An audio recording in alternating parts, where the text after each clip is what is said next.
Ask ko lang, due date ko bukas, 500 utang ko sa kanila. 770 ang kailangan kong bayaran, taga Gabaldon, Nueva Ecija lang ako. May chance ka na puntahan nila ako. Pagkatapos, ito ay galing sa Cash Express group, FB group, okay? Ito yung pinakita niya dito sa post.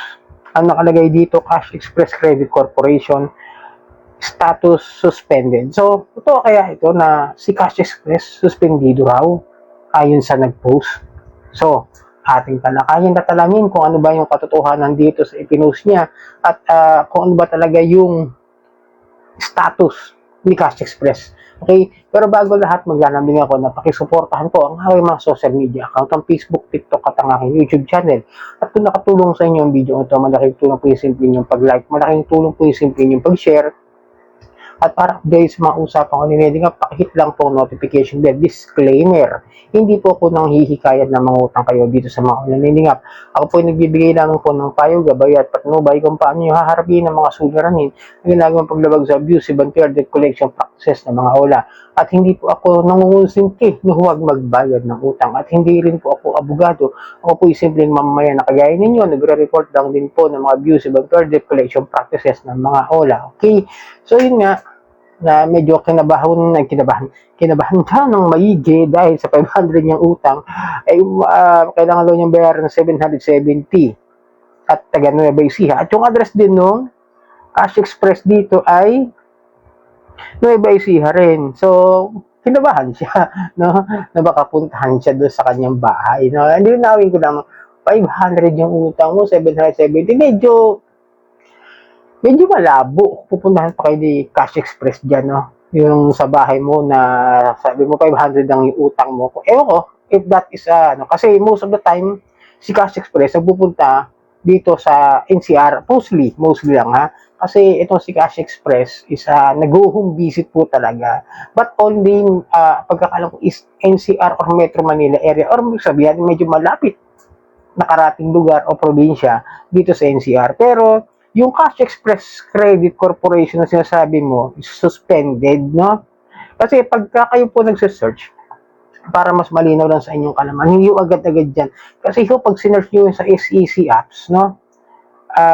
Lalabas talaga maraming Cash Express. Okay? Para malinaw lang ho kayo. Yung i-check nyo sa si Cash Express, ang hahanapin nyo palagi is Cash Express Philippines Financing. Okay, malinaw? Yun ho yung sistema ng paghahanap at pag-research kung totoong gusto nyo mahanap, kung tehiti mo o may rehistro talaga yung mga online loan app o yung mga online lending platform sa SEC apps. Okay, yan, tignan nyo, itong check with SEC, nag-search ako, sinilip ko siya, yan, kung makikita nyo yung address ng Cash Express is sa Taguig. Okay, kaya nga, most of the time, ang home visit niya is NCR or Metro Manila. Nasa Taguig, ayan, yung address, oh. Diba, nasa Port Bonifacio sa tawag doon, Taguig yung yata to parang BGC, if I remember it well, o hindi yata, or something like na malapit sa BGC, ganun lang. Pero ito, si Cash Express ay registered, para malinaw lang sa kalaman ninyo. Ayan ho, registered po siya, may secondary license ayan, at makikita nyo yan, kompleto po siya. Kasi marami hong Cash Express ang malabas siya. Ayan, mayroong Cash Express Credit, meron pa nga dyan yung ibang Cash Express pagka sinesearch nyo yan, mga kadyani, na iba-iba pa. No? Kaya lilinawin ko lang, kung hahanapin nyo ho yan, dapat tingnan nyo rin sa list of recorded online lending platform. Ayan po, Cash Express Philippines Financing. Ayan po siya. Formerly Cash Express Southeast Asia Lending. Nagpalit lang ho siya ng lending company name, Cash Express Philippines. Okay?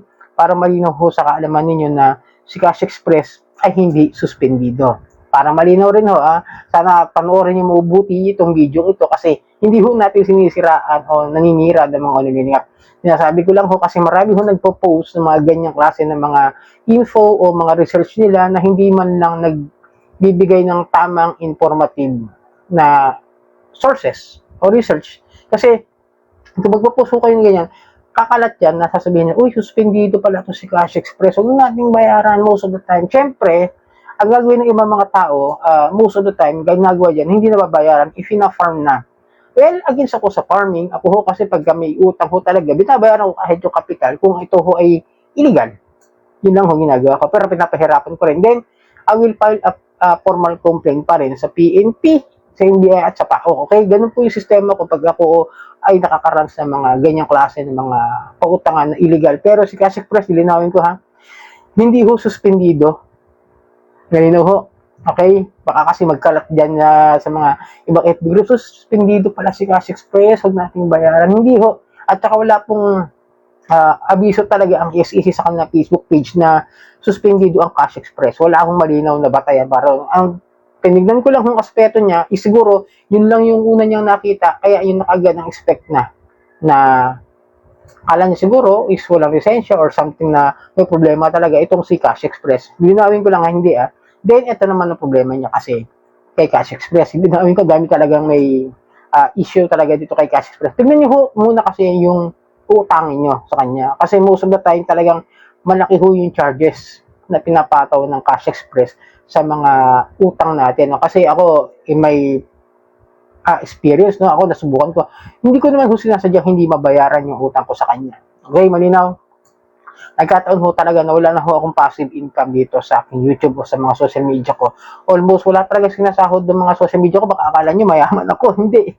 Kasi dati nagre-review ho ako talaga ng mga OLA. Kaya nga medyo huminto yung aking Johnny Depp Vision channel. Kasi nga, medyo hindi ko ho na kaya mabayaran kung uutang pa ako at susubukan ko pa. At hindi rin ho lahat all the time is kaya kong i-afford magbayad ng ganun kalalaking penalties. Kaya nga sinubukan ko nung time na yon, last year na nag-review pa ako, is kay Cash Express, subukan ko. Then, yun nga, yung 1.5 na utang ko, kung buo naman, sa totoo naman, medyo buo naman siya natanggap ko noon.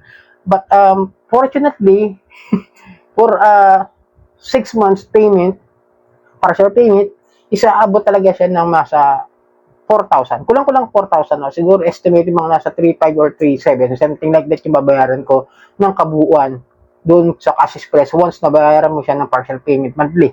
Then, depende ho yan sa monthly ho ninyo. Tapos, yung pinakahuli talaga, pinakamalupit dyan yung nagbayad ka na malaki sa una, nag-partial payment. Tapos, pag sa huli, malaki pa rin babayaran mo. Then, umabot nga siya ng 8 months. At umabot din ng halos 8,000 mahigit. 8,300 to be exact, yung utang ko. Kaya nga, hindi ko na humabayaran kasi malaki. Pero may offer naman yan na babayaran ng principal amount. Sabi, principal amount daw yung nasa something na kulang-kulang 2,000. So, pero nabayaran ko yan ng almost 1,700. So, lagpas na rin doon sa ano. Kaya sabi ko sa sarili ko, sige, pumunta na lang sa bahay. Punta na sa bahay kasi kung gusto na puntahan ako, kahit na ano, sige, gagawin ako ng paraan na mabayaran. Talaga pupuntahan nila ako sa bahay. Pero, sa mga ganitong klaseng utang na ganyan ang halaga, mga 1.5, I don't know kung pupunta. Kasi, most of the time, nagpupunta si Cash Express pag sobrang laki talaga ng nahiram mo.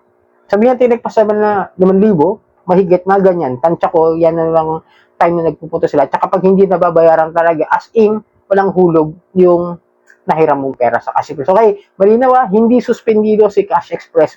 Hindi lang siya nag-research talaga ng maayos about do sa issue o sa status ni Cash Express. Okay, sana nakatulong. Maraming salamat sa ulitin.